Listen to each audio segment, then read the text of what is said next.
and Harper. I married my husband and we were blessed with 2 sons. My husband was into investing as a hobby, so I often listened to him talk about it. But that chapter of my life came to a sudden close. In the 30th year of our marriage, my husband passed away due to illness. Our sons had already moved out, leaving me alone in a big house.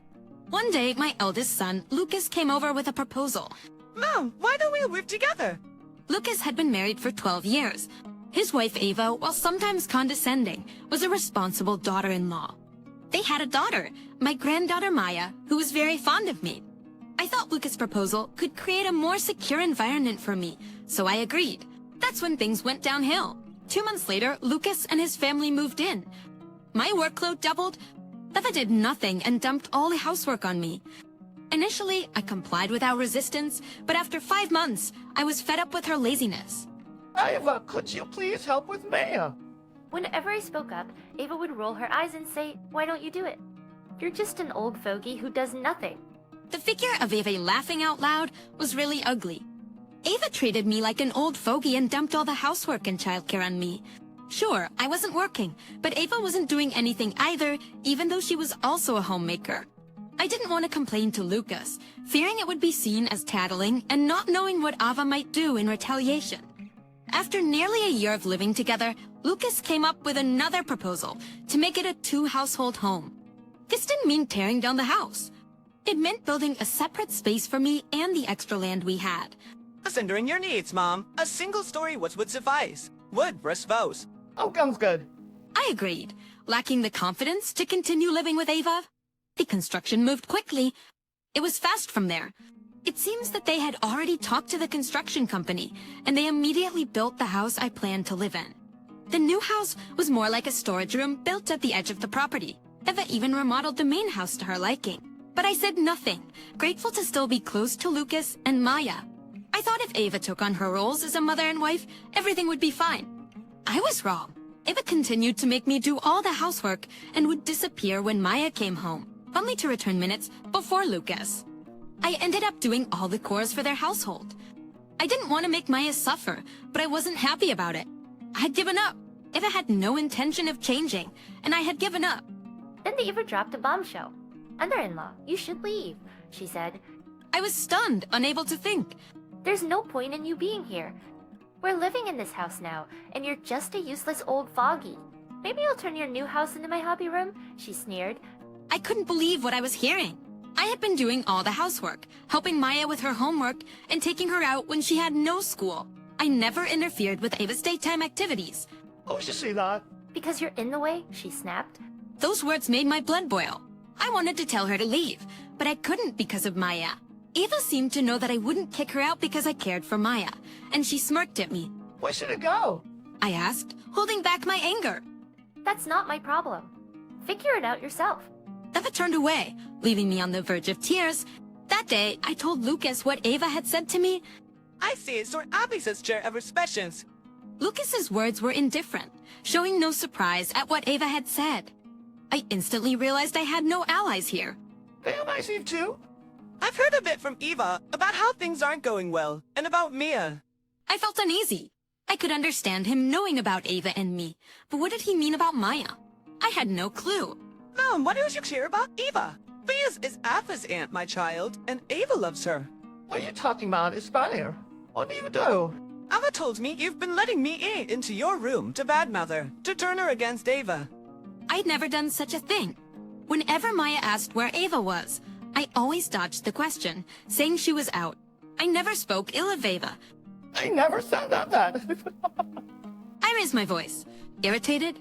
Lucas looked shocked for a moment, then his eyes narrowed. You always so harsh on Ava. She cries every day. Last time I said I talked to you, she begged me not to, saying it was her fault. Lucas stood up abruptly and yelled at me. I was overwhelmed and lost for words. I'd never seen Lucas this angry, and I could see he was desperately trying to protect his family. Anything I said now would probably be futile. I decided to leave quietly. While I was looking for a new place, I got a call from my second son, Noah. If you're okay with it, why don't you come live with us? Isabella also wants you to come. I was taken aback. I remembered Lucas I offered to live together after my husband passed away. Noah's wife's name is Isabella. Isabella is considerate and always cheerful, a lovely person. I'm sure it won't turn out like it did with Ava, but there's no guarantee it will work out. I don't want to be a burden on you. Don't worry about it. Just as Noah said that, I heard a rustling noise and someone saying, "Give it to me." Mother-in-law, I've always wanted to live with you. Our apartment isn't big, but we have a spare room. Why don't you come try living with us? It was Isabella's cheerful voice.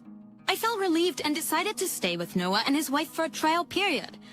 I planned to stay for about a week, packing only a few things. When I left the house, Isabella was waiting for me in her car. She waved and ran over as soon as she saw me. Isabella took my bags, and we smoothly got into the car. 30 minutes later, we arrived at Noah and Isabella's home. As I entered, Noah greeted me at the door. We chatted up trivial things at first, but then Noah's expression turned serious, and Isabella's did too. I looked back and forth between them, confused. Mom, why did you suddenly say you're leaving the house? That's your home with Dad. I guess so. Miss, we shouldn't see this, but could it be about Eva? Hey, it's Cosper. I was surprised to hear Ava's name from Isabella. I thought so. After it's credible. Cursed. Isabella sighed deeply, as if confirming her suspicions. What do you mean? Isabella began to explain her past relationship with Ava. From the first time they met, Ava had been cold and distant. It escalated, and Ava even claimed that Isabella was treating her harshly and spreading rumors about her. I had my suspicions too, but I never thought Isabella would do such a thing, so I brushed it off. Hearing this, I felt I could be honest with them. I told them everything, Noah and Isabella listened quietly. never interrupting. I felt like crying. Why, bish! Isabella patted my back and whispered, "You've been through a lot." That was enough for me. I decided to live with Noah and Isabella.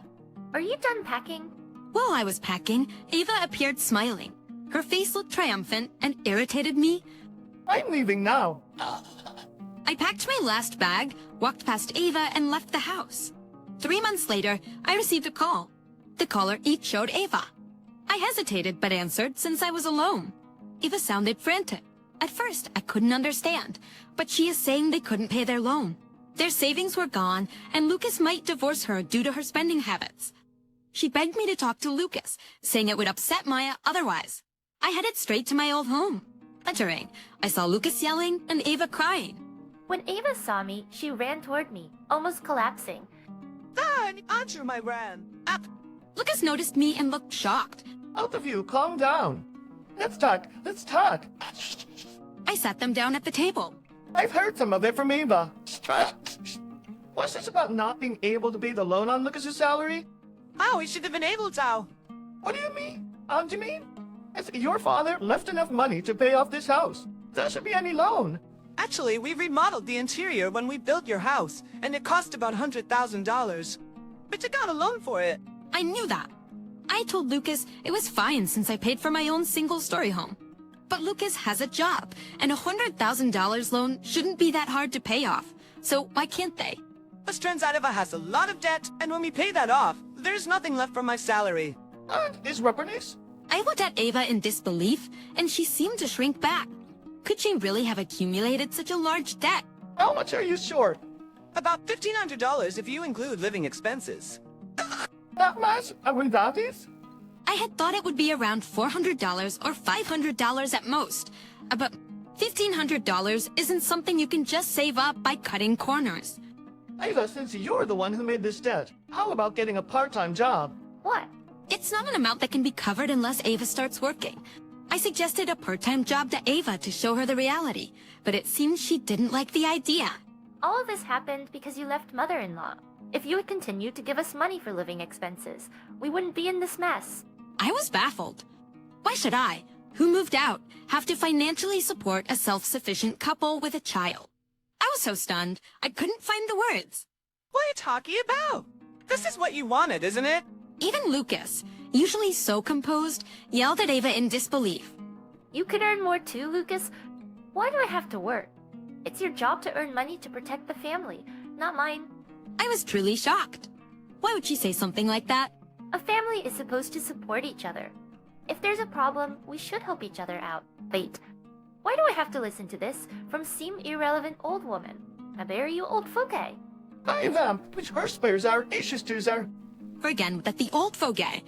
I've been living with my second son and his wife, and I haven't been a burden to my eldest son and his wife at all. Why do I have to be insulted like this by Ava? Fine, if you're going to say that, then I'll give this to Lucas.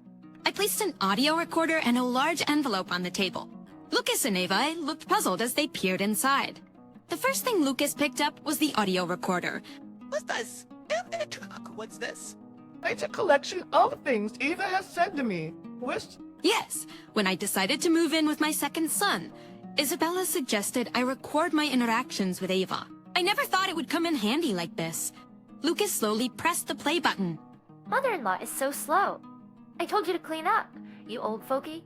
Useless. Incompetent. Pechikastubi. Useless. Incompetent. The voice playing back was all Ava's.